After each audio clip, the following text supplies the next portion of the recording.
Praise the Lord. सभी विश्वासी भाई बहनों को प्रभु यीशु मसीह में जय मसीह की।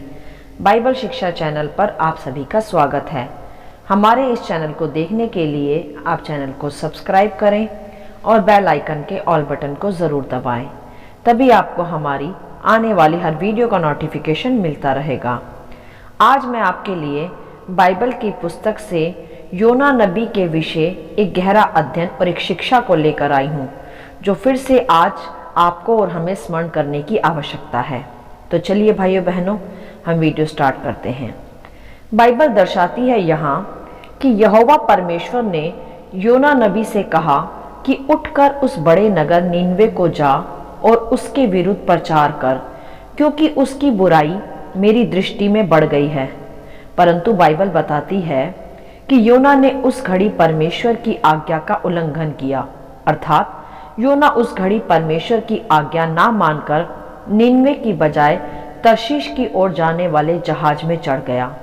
और जैसा कि हम सभी भली प्रकार जानते भी हैं कि तब यहोवा ने समुद्र में एक प्रचंड आंधी चलाई और समुद्र में बड़ी आंधी उठी, यहाँ तक कि जहाज टूटने पर था। तब उस जहाज में बैठे बाकी सभी अन्य लोग अपने अपने देवता की दुहाई देने लगे, परंतु तब भी आंधी थमी नहीं। तब फिर उन्होंने आपस में चिट्ठी डाली कि यह विपत्ति किसके कारण पड़ी है। तब चिट्ठी योना के नाम पर निकली। तब योना ने भी बताया कि मैंने स्वर्ग के परमेश्वर की आज्ञा का उल्लंघन किया है, इसीलिए यह विपत्ति आ पड़ी है। तब योना ने यह भी कहा कि मुझे उठाकर समुद्र में फेंक दो तो यह समुद्र शांत पड़ जाएगा। तब उन्होंने योना की बात को मानकर योना को समुद्र में फेंक दिया और समुद्र शांत हो गया, क्योंकि सच में यह विपत्ति योना के ही कारण आई थी। तब बाइबल बताती है कि फिर योना समुद्र की गहराई में चला गया तथा वहां एक बड़े महामच्छ ने योना को निगल लिया, और उस महामच्छ के पेट में 3 दिन और 3 रात योना पड़ा रहा। और फिर योना ने उसके पेट में से ही यहोवा से प्रार्थना की, और जब योना ने मच्छ के पेट से ही यहोवा से क्षमा मांगी और प्रार्थना की, तब फिर यहोवा ने मच्छ को आज्ञा दी और फिर उसने योना को स्थल पर उगल दिया। हालेलुया।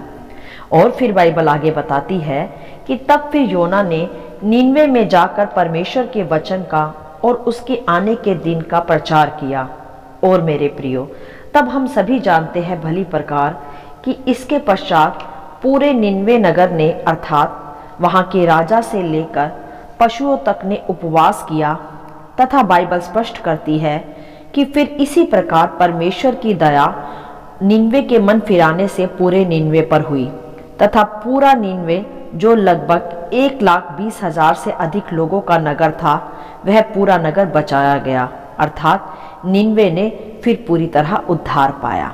हालेलुया।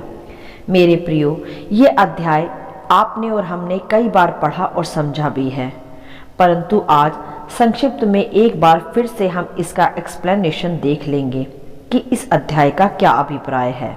मेरे प्रियो, परमेश्वर आपको और हमें आज फिर से कुछ स्मरण कराता है, और वह यह है कि आज भी पृथ्वी पर पाप बढ़ रहा है। लोग अपने अपने कुकर्मों और हठीले पापों में लगे पड़े हैं, अर्थात यह है कि नाश की ओर वह अग्रसर हैं। परंतु मेरे प्रियो, यहोवा तो दयालु है, करुणा निधान है। वह नहीं चाहता कि कोई भी नाश हो, वह तो यह चाहता है कि समस्त मानव जाति का उद्धार हो, जिसके लिए प्रभु यीशु मसीह बलिदान भी हुए। तो मेरे प्रियो, प्रभु आपसे और हमसे यही कहता है कि हम भी जाएं और जगत में प्रभु के आने के दिन का प्रचार करें, ताकि समस्त मानव जाति बचाई जा सके। यदि वह भी निन्वे की तरह मन फिराकर पश्चाताप करेंगे, तो निश्चय ही परमेश्वर अपनी दया उन पर प्रकट करेगा, क्योंकि यही स्वभाव है परमेश्वर का। परंतु मेरे प्रियो, आज सीखने व समझने का विषय यह है कि हम भी योना की तरह अपनी बुद्धि चलाने वाले बन गए हैं, जिसे परमेश्वर भेजता कहीं है और हम जाते कहीं हैं, जिससे परमेश्वर कहता कुछ है और हम करते कुछ हैं। जी हाँ भाइयों बहनों, हम आज अपने अपने कार्यों में अपनी बुद्धि लगाकर चल रहे हैं। जो योजना परमेश्वर की हमारे विषय है, उस पर तो हम चल नहीं रहे, हम सभी ने अपना अपना मार्ग ले लिया है। लेकिन ध्यान दे मेरे प्रियो, जैसे योना भी परमेश्वर की आज्ञा का उल्लंघन कर निन्वे की बजाय तर्शीश जाने वाले जहाज में चढ़ गया, जबकि परमेश्वर की योजना योना के लिए अलग थी, परंतु योना ने अपने मन की बात सुनी और हम देख सकते हैं वहां कि ऐसा ही करने के कारण एक बड़ी विपत्ति फिर योना पर आ पड़ी। और जब योना जान गया कि उसके ही आज्ञा ना मानने के कारण यह विपत्ति उस पर आई है, तब योना ने महामच्छ के पेट में अर्थात अंधकार में, गहरी तराइयों में, कठिन समयों में और विपत्तियों में परमेश्वर को फिर पुकारा और क्षमा भी मांगी। तब फिर परमेश्वर दया का जो सागर है, उसने योना के विषय और उसके द्वारा निन्वे को बचाने के विषय अपनी योजना व इच्छा को पूरा किया। अर्थात यह कि मेरे प्रियो, जो योजना परमेश्वर ने आपके माँ के गर्भ में रचने जाने से पहले आपके लिए बनाई है, वह उससे अवश्य पूरा कर लेगा। फिर चाहे आप उससे दाएं बाएं भागते ही क्यों ना रहें, वह आपके प्रति और आपके द्वारा अपनी योजनाओं को तो पूरा कर ही लेगा। परंतु मेरे प्रियो, हमारे ध्यान देने योग्य बात यह है कि इससे पहले कि परमेश्वर को हमारी ताड़ना करके हमारी लगामों को कस के हमें उसकी योजना में लाना पड़े, या चाहे ना चाहे हम किसी संकट या विपत्ति से होकर गुजरे और फिर उसे पुकारे, उससे बेहतर यह है कि हम अभी से फॉर्म में आ जाएं, उसकी आवाज़ को सुनकर उसके लिए उसकी आज्ञाओं को पूरा करने के विषय सदा तैयार रहें। इस पृथ्वी पर ऐसे बहुत से नगर व लोग हैं जिन्हें प्रभु आज बचाना चाहता है, निन्वे की तरह, और परमेश्वर योना को ढूंढ रहा है जो उसके कार्य को पूरा करे। परंतु मेरे प्रियो, हमें योना की तरह प्रचार कर लोगों को बचाना तो है, परंतु उसकी तरह विपत्ति आने के बाद नहीं, वरन विपत्ति आने और संकट आने से पहले ही हमें परमेश्वर की आज्ञा को मानना है और जाकर परमेश्वर का सुसमाचार पूरे जगत में फैलाना है। क्योंकि मेरे प्रियो, बाइबल बताती है कि यीशु मसीह ने अपने स्वर्गारोहण से पहले अंतिम आज्ञा अपने चेलों को यही दी कि जाओ और पूरे जगत में सुसमाचार फैलाओ और लोगों को पिता, पुत्र और पवित्र आत्मा के नाम से बपतिस्मा दो, और जो बातें मैंने तुम्हें मानना सिखाई हैं वह लोगों को बताओ। और प्रभु ने अंत में कहा कि और जगत के अंत तक मैं तुम्हारे संग रहूंगा। हालेलुया। मेरे प्रियो, यह सबसे बड़ी आज्ञा है प्रभु यीशु मसीह की आज आपके और मेरे लिए, जो हम इन आज्ञाओं से आज भटक गए हैं। हमने अपने अपने मार्ग को चुन लिया और अपनी ही बुद्धि के अनुसार आज हम चल रहे हैं। लेकिन मेरे प्रियो, प्रभु आज फिर से इस योना के अध्याय से आपको और हमें स्मरण कराता है कि हम उस आकार में आ जाए जिस आकार में और साँचे में आने के लिए प्रभु ने हमें नाम लेकर पुकारा है। जैसे मेरे प्रियो, योना को प्रभु ने चुना था कि वह निन्वे में जाए और लोगों को मन फिराव के विषय प्रचार करे, परंतु योना ने अपनी बुद्धि लगाई और एक संकट उस पर आ पड़ा।